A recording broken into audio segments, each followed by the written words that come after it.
Welcome to Dropping In, a podcast of storytelling and interviews with your host, Winter Olympian Mercedes Nicoll.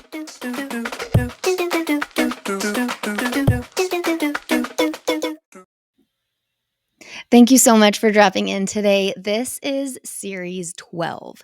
Now, I am back to uncover the stories and the behind the scenes moments of Team Canada's journey to the Paris 2024 Olympics. Now, there will be heartwarming triumphs and nail biting challenges. Are you ready for another thrilling Olympic journeys? Our guests are ready for their journey to Paris. That will take place July 26th to August 11th, 2024. All eyes will be in Paris as athletes gather from around the world to compete in the long-awaited 2024 Olympics, a non-COVID Olympics. I'm sure the athletes are excited for that. So we're going to dive into obstacles they've had to go through, setbacks, and figure out how they pursued their dreams to going to the Olympics. This is series 12. We will be dropping in on episode 105. Today is Tuesday, April 16th, 2024. Let me introduce you to our next guest. This guest is a goofy-footed rider. She was born in Tofino, British Columbia, Canada. And now I had to Google if babies were actually delivered in this small town, similar to Whistler, where babies are not born unless it's an emergency. And same thing in Tofino, it seems, but I'm sure we'll find out more from our guest. She was born into a family of surfers, hence the goofy-footedness, and her sister is one of Canada's best surfers. Tofino is known for its surf in Canada. This guest is fine with getting into freezing cold water. Sun, rain, or snow seem to be completely normal for her. She got her first surfboard at the age of 6. That's when she became hooked on surfing. By the age of 10, she earned Princess of the Peak title at Vancouver Island's Queen of the Peak competition. At 12 years old, she became the youngest female surfer to win the Tofino Rip Curl Pro. In the past 3 years, she's become a local on the podium at international surf events, as well as competed for Team Canada at the Pan American Games in Santiago in 2023. Surfing was introduced into the last Olympics in Tokyo 2020/2021, featuring shortboard competitions for men and women. The 2024 Paris Olympic surfing competitions will take place in not exactly Paris, but Tahiti, where 48 women and men will compete for Olympic medals. This guest earned her spot for Team Canada to go to Paris 2024 at the young age of 19. This daughter-sister surfer national champion is one of Canada's best surfers. I'm so pleased to welcome Sanoa Olin. Hi. How are you? Good, how are you? Okay, did I pronounce your name properly? I didn't even ask you that. You did, yeah. Okay, cool. Yeah. Okay, as you know, I start my podcast with 10 rapid fire questions that you've never seen before and never heard of. Are you ready to drop in? Ready. Yes. Number 1, I mean, you are pretty young, but I still like this question. What's your favorite childhood memory? Oh my gosh, that's actually a really hard question. I feel like it kind of just like depends like on the moment, like what I'm I guess like reflecting on or looking back on or like kind of feeling nostalgic about. Mhm. But definitely favorite childhood memory would have to be just summer camping trips up the coast with my mom and my sister when I was, like 7, 8 years old. Okay. Up the coast of Vancouver Island. Yeah, up the coast from Tofino here. Very, very cool. Nice. Okay, if you could have any superpower, what would it be and why? Either flying or teleportation. Yeah. But why? Why? Teleportation because then you kind of get, I don't know, you could travel all over the world a lot quicker, kind of Yeah, get to wherever the waves are good really fast. And then, I don't know, I feel like flying would be cool too. Just like, I feel like, I don't know, we're birds in the always same like boat. they're having a lot of fun. We're totally in the same boat. I mean, and especially coming from Tofino, where it's kind of probably challenging for you to get anywhere travel-wise. It probably takes like a day, right? Oh my gosh, yeah, it's like minimum you have to leave 9.5 hours before your flight out of Vancouver, which is definitely a bit of a mission. And then obviously, like depending on what time your flight is, Yeah. maybe you have to like the night before or whatever to spend the night in the city. So it's definitely out of the way. I will tell you this, my favorite hotel is the Fairmont Airport Hotel in Vancouver. Yeah. Though it is very expensive. We should It's get so sponsored by that. yeah. Nice. Okay. Number 3, what's the most adventurous thing you've ever done?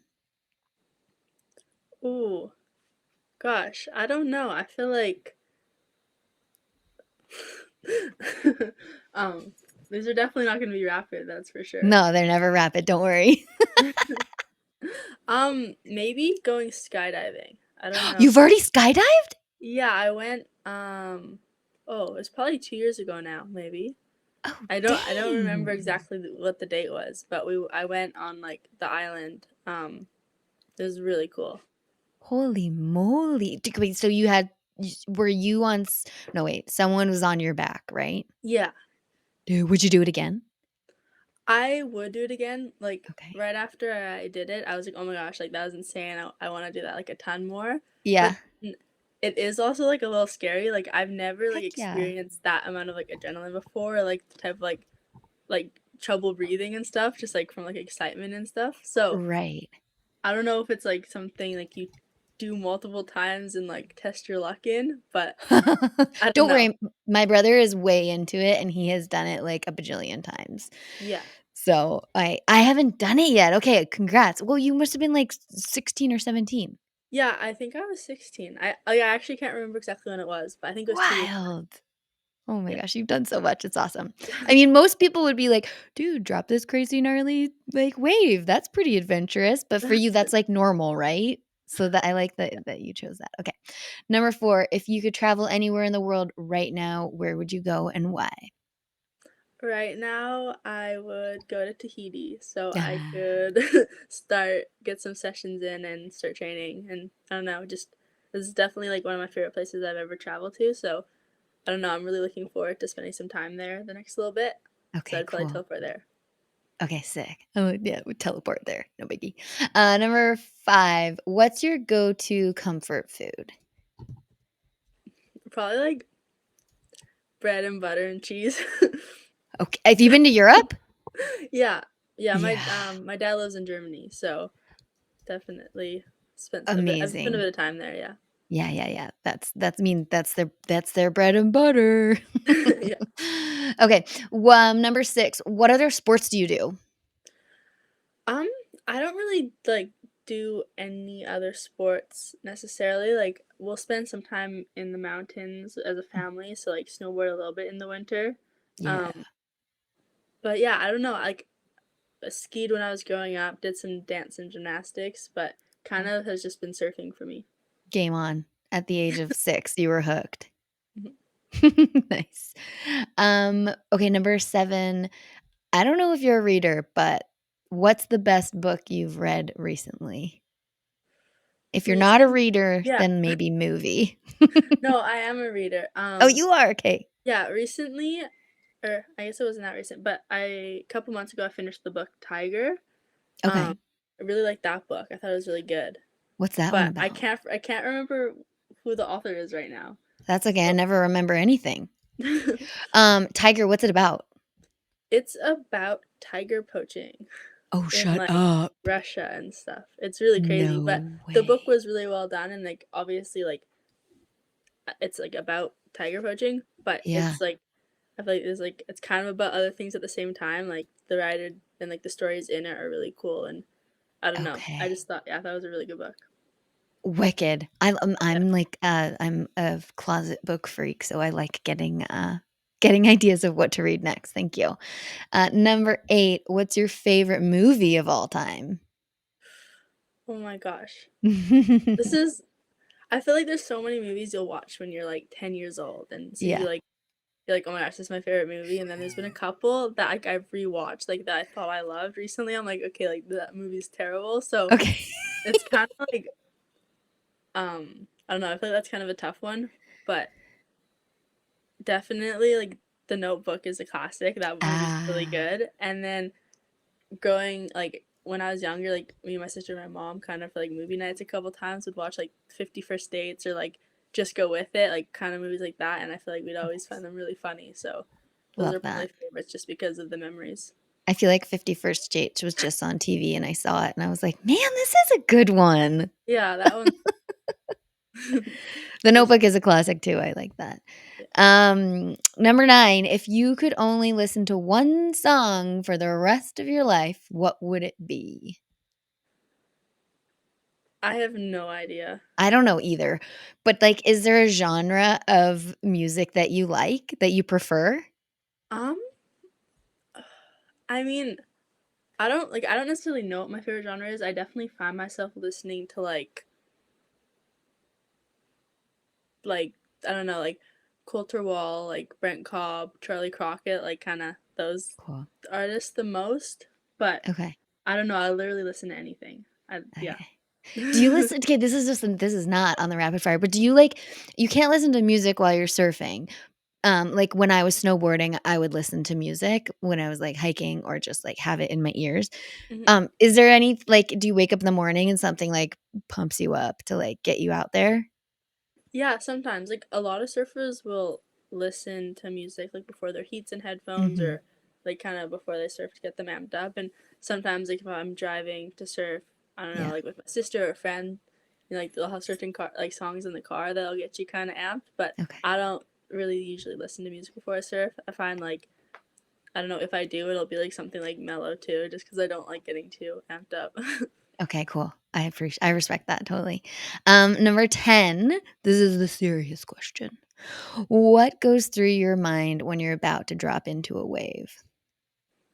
um, I just get really excited. I don't know. It's like dropping into a wave and kind of just like eyeing up like the section that you have ahead and like kind of how good the wave's gonna be and what you're gonna get to do on it is like a really exciting thing. You kind of just like I don't know, you're just like eager and just like really looking forward to I don't know, like just the wave, I guess. Cool. Very cool. I know a lot of people would always ask me that when I was snowboarding. They'd be like, what are you thinking about? What's going on in your head?" I'm like, "Well, not a million things." Like like you got to be stoked on what you're doing, so that totally makes sense. Okay, we're done the rapid fire. Congratulations, we made it through it. Thank you.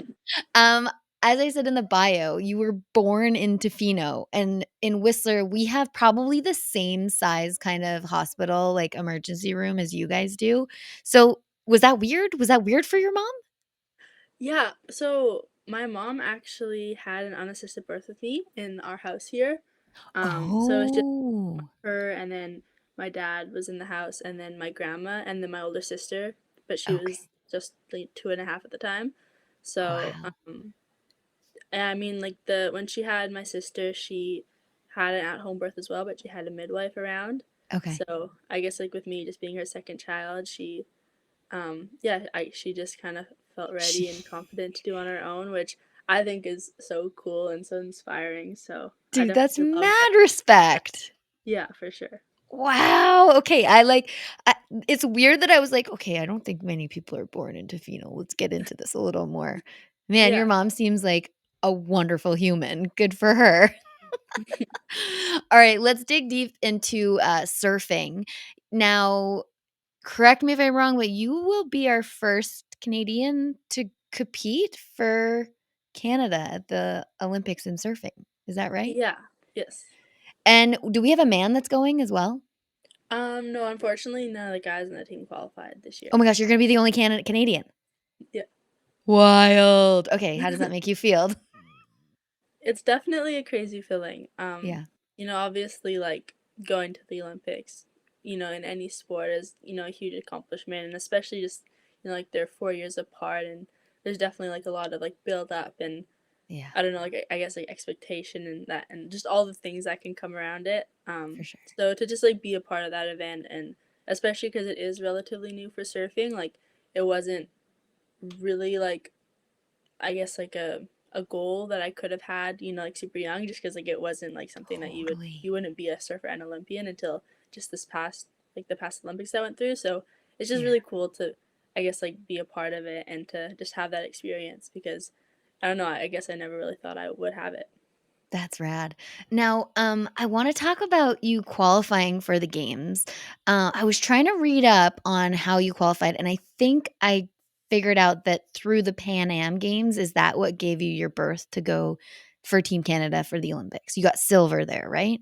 Yeah, so um like way earlier in the year there was two events. There was the like the PASA, like the Pan Am Game trials essentially, and then there's the ISA Worlds, and through those two events you could qualify into the Pan Am Games for surfing, so Yeah. for the Pan American countries, and those were, you know, in Santiago, Chile, Hmm. and at that event there's one spot available for surfing, so the winner of each event would get a spot.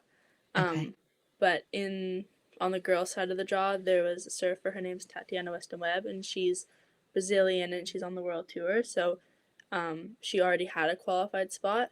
So Oh, you okay. like, because she like went all the way into the final. The surfer that like met her in the final was gonna get the spot, because whether, you know, you win or get second in the final, there's, Yeah. you know, like she's already has a spot qualified. So yeah, Holy this. moly. Okay. Okay. Yeah. And now I mean, I appreciate that so much because I just for you breaking that down, because it's not like, "Oh, I just got to go to Pan Ams." It's more like I had to qualify in these other competitions to get to Pan Ams to potentially get into the finals to go Mhm. against this one person who already had the spot. I mean, it just shows you how much work and effort goes in, that it's not like a one-time contest for surfing to be able to qualify for the games. Very, Mhm. very cool.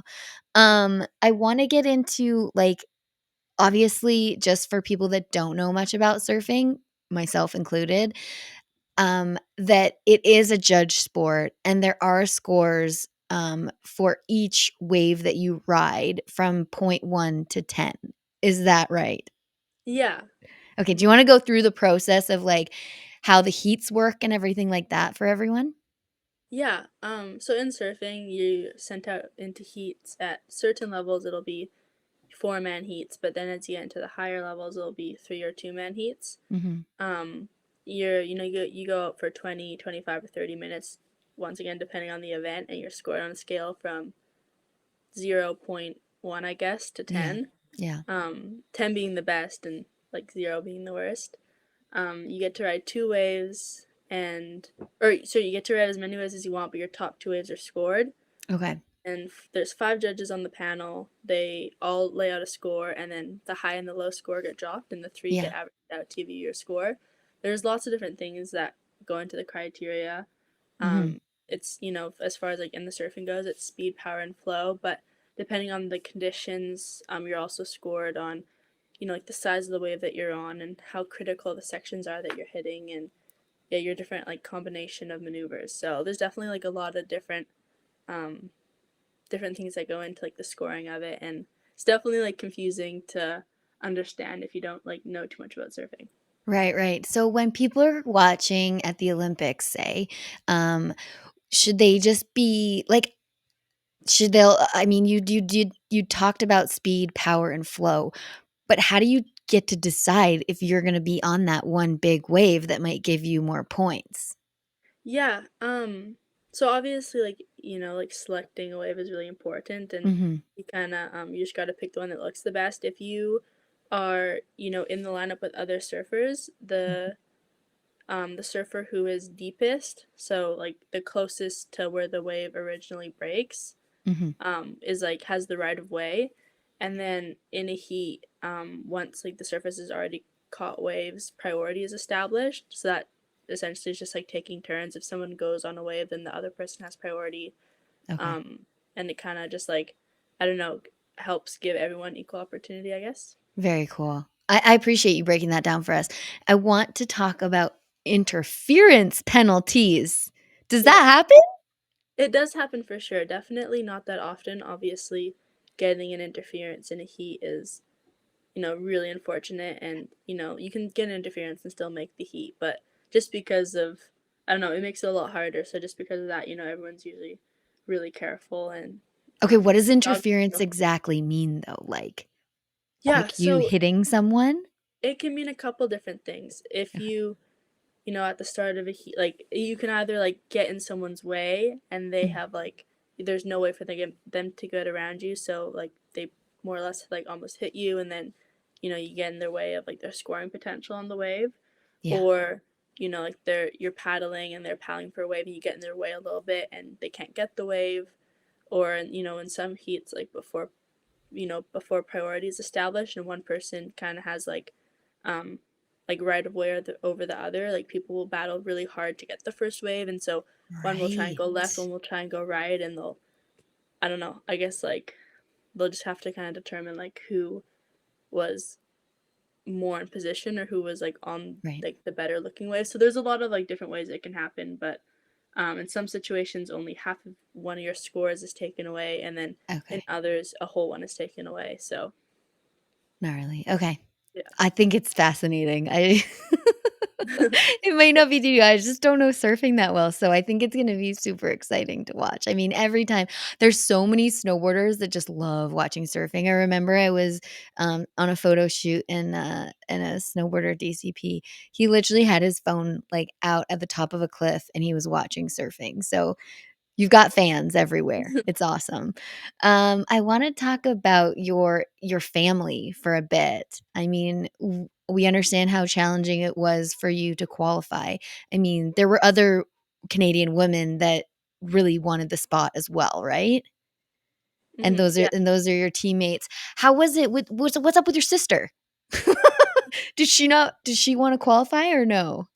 Yeah, well, so she was at the last qualifying event for surfing for the Olympics was in Puerto Rico a couple months ago now. And Okay. so she was on the team along with myself and then Aaron Brooks, like the other Canadian surfer from Texas and Hawaii. Yeah. Um, and so like both of them were fighting for like to qualify a spot like between like the other surfers from the other countries. Okay. Unfortunately, neither of them did good enough in the event to get one. But Okay. How many Canadians can go? so it's not like you have to individually qualify. So Okay, like and you you have to just be in the get a top spot. 48. Is that right? Not so for like so there's 24 like of each gender. So Got it. um you have to obviously like qualify one of the available spots, but Mhm. there's like you just have to be I guess like the top eligible for your country. Yeah. Um, but not every country gets a spot, so you still have to, I guess like beat the girls from the other countries as well. Yeah. So are there a potential of, like, say, 4 spots per gender if you were to qualify?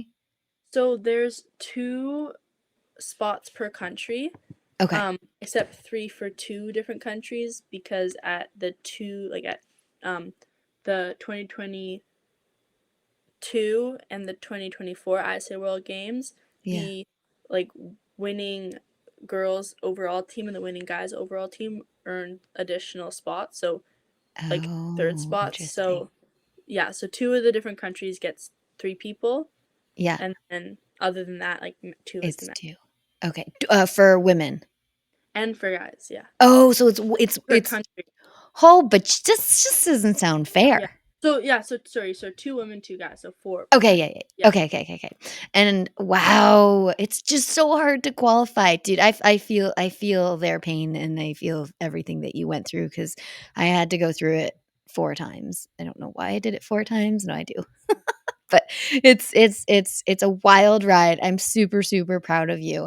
Um, how do your parents feel about this and your journey? yeah. I mean, obviously, like my mom's like happy for like my achievement, and she knows I put a lot of effort into it. We Yeah. weren't a big sports family growing up, I guess. Like it was never kind of I guess in the books. It was never like the biggest deal, I guess. Yeah, So obviously like she's really proud of me and happy for me, but I don't know, like at the end of the day she could care less too if I was an Olympian or not or for qualified for sure. this or not. But yeah. For sure. That's awesome.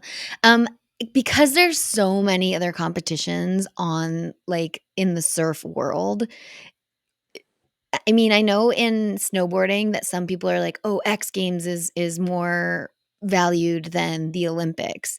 Is there anything like that in surfing at the moment? Like, is there another, like, competition that might surpass the Olympics for you in your eyes? I mean, yes and no. So the Olympics are obviously like such a big event, but they are like one off, and Hmm. they come every 4 years, so they're pretty spread out. And obviously, like there's all the events that lead up to it for qualifying, but other than that, it's like just the Olympics. So Yeah. it's kind of just like that one off event, I guess. Yeah. And then within surfing, there's like the WSL, World Surf League, and that's definitely like the biggest league, like the they're like the highest level tour. Yeah. So I feel like they're like it's super different than the Olympics. I feel like For sure. every sport's different, but Yeah. it's definitely like you can kind of do both at the same time. So it's not really like you have to That's awesome. pick one over the other. So Yeah, that's super cool, and I respect that the scheduling works for all of that.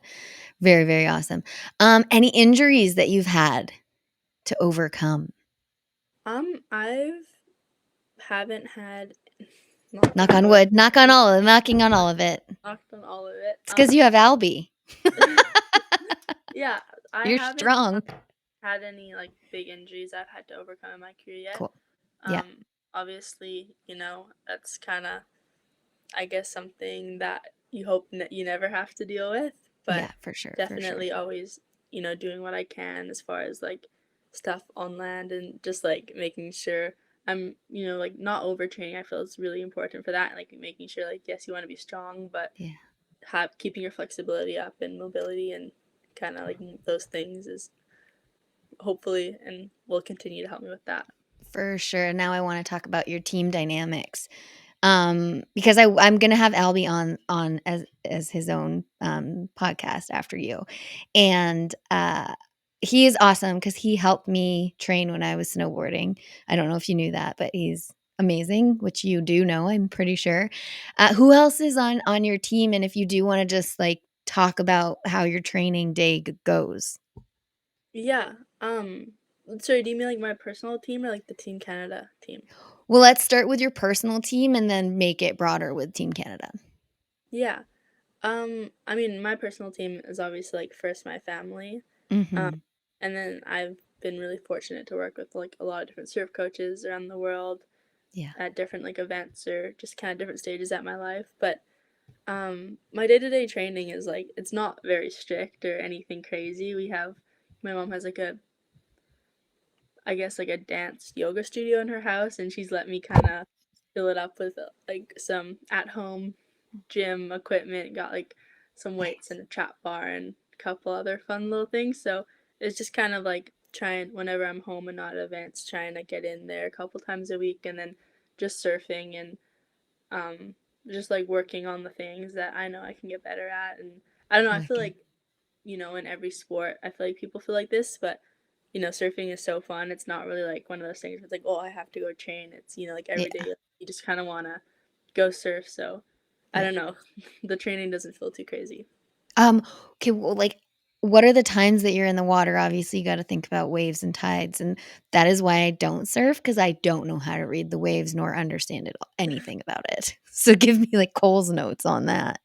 Yeah, I mean, honestly, like if the waves are like fun at a certain time and like the last couple days, like I know it's been better at this tide, I'll kind of Mhm. like check the tide and go at a similar time. But I usually like won't even check the swell that much or check the tides. I'll kind of just like pick when I want to go and go. And Okay. you know, you kind of have to get good at surfing at all. Big or small or any tide or condition because you never know what you'll have in a contest. So obviously you want to surf the best ways possible and kind of just Mhm. makes it more fun. But I don't know. I definitely don't like schedule. I guess my surfs too much. That's fair. Um, do you know everyone out in the water there in Tofino? Definitely used to more so than now. The surf like scene has grown here a lot, which is super Yeah. cool. Yeah. It is a super small community, so I feel like you usually do know a lot of people in the water, but there's definitely a lot of faces now that I don't recognize. So I Okay. don't know. The sport's just growing so much here. For sure. Yeah, And now let's talk about your Team Canada squad. yeah. For Team Canada, we have Shannon is the coach, and then Albie is the trainer, and we have a lady Allison who is the physio. So those are kind of like our three like supports as far as I guess like specifically for the athletes, and then everyone on the team. It's been pretty much the same team for the past like 4+ years, more or less. Obviously, Mhm. like changes a little bit, or like one person will come and go, or a new face will appear. But yeah, I've Yeah. known everyone on the team for a long time, which is super cool. So at all like the last few events over the years, yeah, we all get along really well, and I don't know, good support for each other. So it's been really good. Would you say that there's, like, a level of trust between everyone that you use there? For sure. I mean, Yeah. between like the staff, like the support and the coaches and trainers, and then like the other athletes on the team, Mhm. um, there's like definitely a level of trust, and like we always, I guess, would rely on each other to help each other out, and surfing is an individual sport, but at the Team Canada events, you kind of get that like more team Mhm. vibe, and like the different support and the whole team coming and cheering you on. So just because of that, like it does build good relationships between the teammates, and it does like That's I lovely. don't know, kind of feel like a family in that way. I love that. I feel like it's similar to snowboarding, and there's a reason why we choose these sports because, I've seen your photo here and there, and you usually do have a gigantic smile on your face, which I love to see. And I think that's, like, so important when you come into, like, a sport, and there's passion behind that, right? Yeah. Awesome. Thank you so much for giving us the Coles notes on qualifying for the games, what surfing's all about. I really appreciate you taking the time. I now know that you and I would both fly or teleport somewhere, and that you're really excited to go to Tahiti. Have you been to Tahiti before and surfed that area? Was there a test event?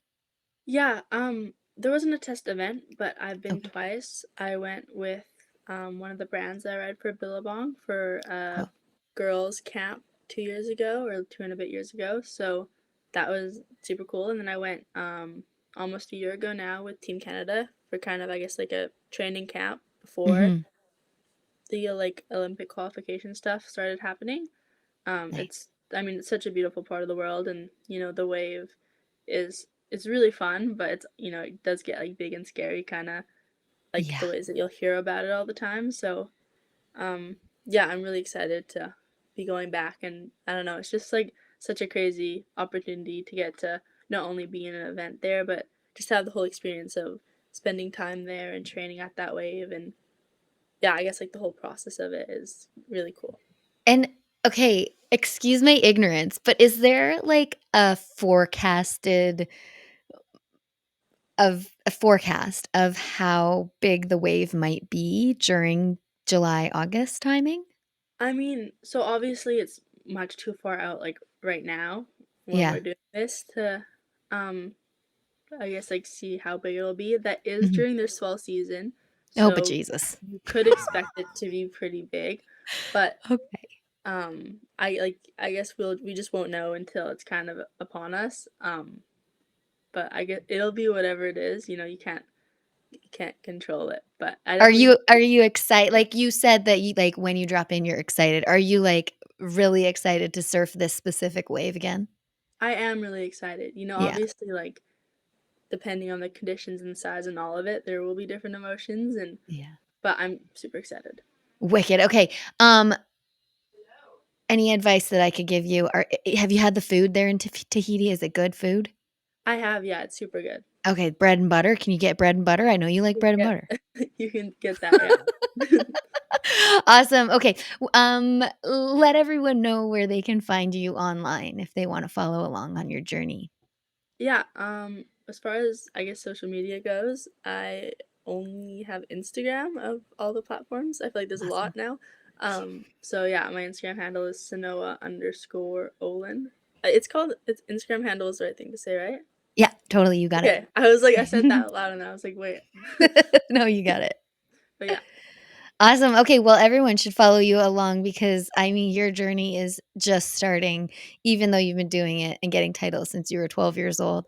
I know all of Canada is so proud of you and to have you be our token surfer in Tahiti/Paris. Is that what we say? Is that weird? You're like, I'm going to the Paris Olympics, but I'm going to be in Tahiti. Actually on the other side of the world. Yeah. I mean, I'm sure everyone is envious of you. So, congratulations and thank you so much for dropping in today. Thank you. All right. If anyone wants to follow along, definitely follow Sanoa on our Instagram. You can also follow Dropping In on our Instagram, which is Dropping In with Mercedes. Thank you for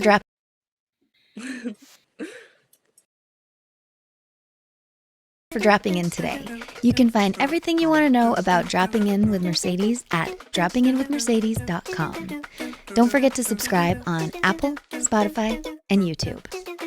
Thanks DJ Kenosis for the music and my mom for the intro voice.